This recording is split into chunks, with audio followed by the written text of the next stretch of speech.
Folks, this afternoon I'm going to talk about relationship, sex, and disablement with myself, and the fact that I'm trying to exist in a world that isn't mine. It's an able-bodied world.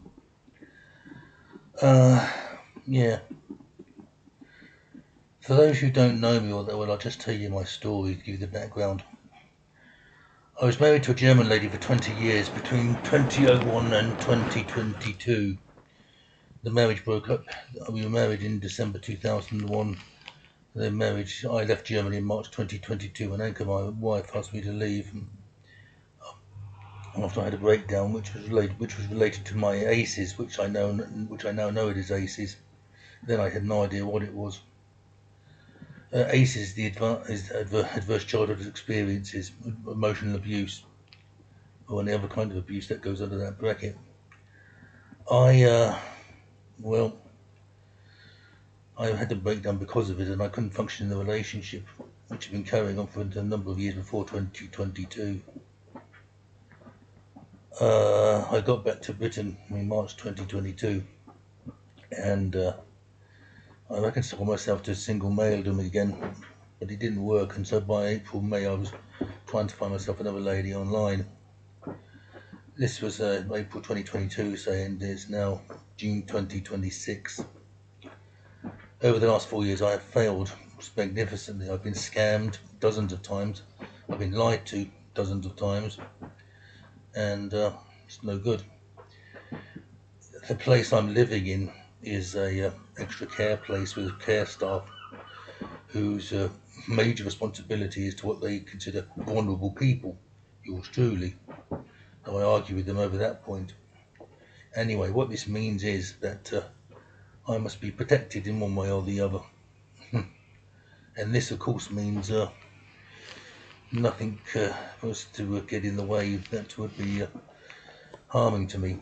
Which means, in the long term, if I am trying to find myself another lady online, or whoever, these people will be keeping an eye on what is going on, and despite their claims of it's my life and everything, they will pretty much interfere when they think they need to, as has happened with the manager here. I had apparently a pressure sore on my backside, and she got all very upset about it. I told her I would deal with it by talking to the local nurses and getting it sorted out. She consequently told me that she was going to override my decision. She was going to make the telephone call for me, and there was absolutely nothing I could do about it. In other words, I was to be treated like a 6-year-old. Now, going on from that, and talking about relationships and sex and everything, this is the this is the this is exactly the same problem that we have as disabled adults. But the major stumbling block is what is called the eternal child myth. This is a myth that is propagated amongst able-bodied society and medical services, that most disabled people, especially those like myself who have been disabled since birth, are eternal children. So despite the fact that I'm now 59, I will be seen as a 9-year-old, because that is my standard of mental health, as is thought. You can see more about the eternal child myth on ChatGPT and any of these AIs. If you just put the eternal child myth in, they'll tell you about it, and disability, of course. So that's the first thing. The second thing is the idea that we as disabled people, and again I'm talking about myself, are asexual. We do not have any kind of feelings, emotions whatsoever.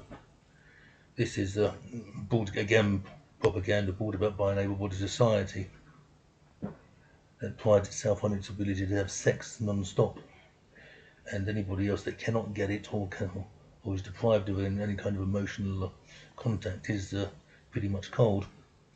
I mean, you're seeing it now in the place I'm living. A lot of dignity and respect, but no TLC whatsoever. And considering the fact that my only female contact are these care staff in uniforms, I haven't got much of a choice. I mean, there are other disabled women here, which could be argued because I'm a disabled man, I should stick with my own kind. That I refuse to accept because I want to be a human, because I'm also a human being. And I also know most of the women here to have learning difficulties or serious mental health problems, and if I tried anything, I could be in serious trouble. This goes back to the protection thing I spoke earlier. Now,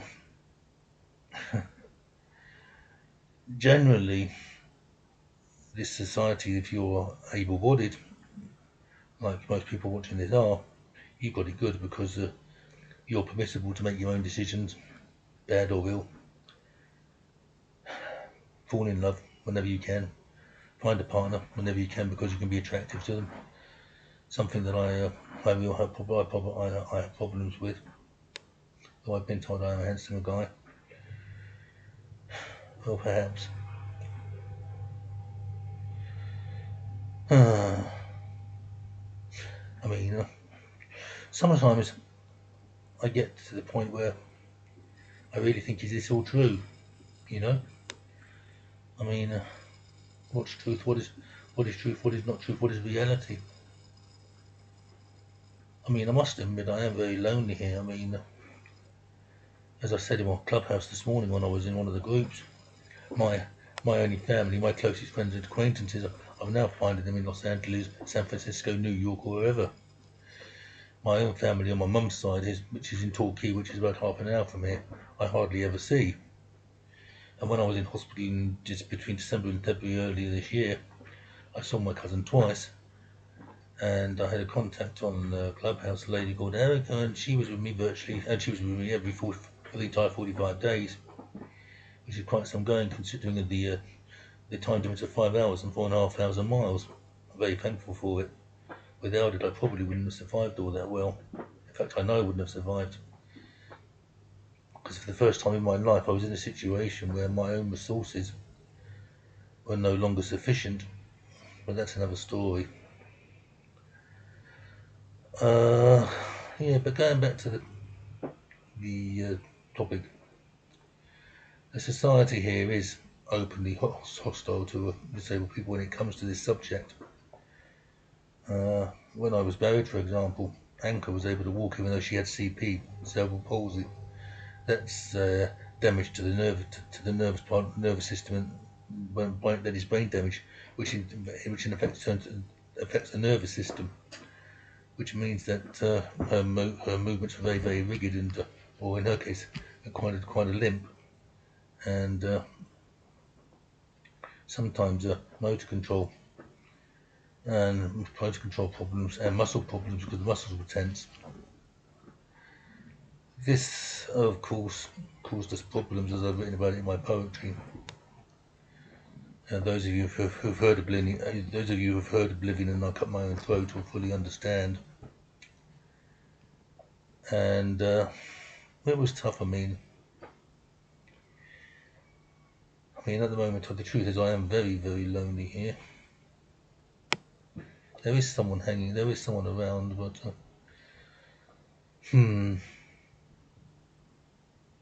we'll have to wait and see.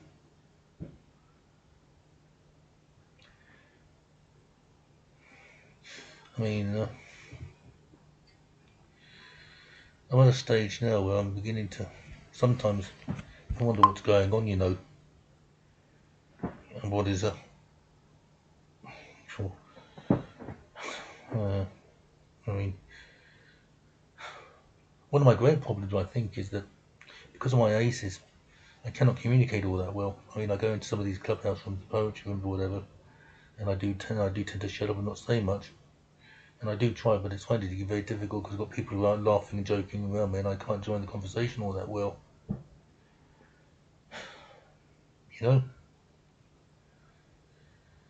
I mean, the ACEs problem is a real problem. I've had 3 sessions of therapy, and they've done me no good at all for the simple reason to get better. I need to develop. I can't develop in this place. I mean, the kind of people I've got around me. I mean, it's not the best way to develop something. I need more.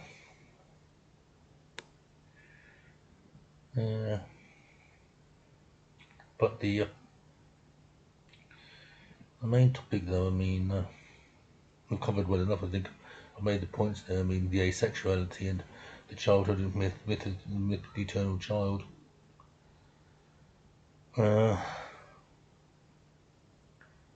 As I say, I mean, I'm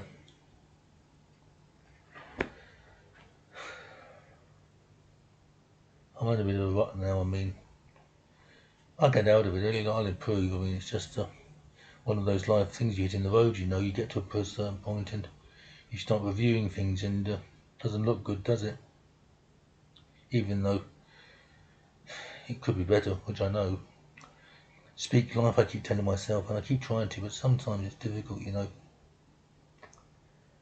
Well, anyway, I had about 10 minutes on this, so I'll stop now and upload it to the YouTube channel and watch and learn. Oh yeah, taking part in the poetry competition on June the 26th. Wish me luck. Apparently I've got a good chance, or a couple of people have said. Well, we'll see, shall we? Okay. See you along, folks. Bye.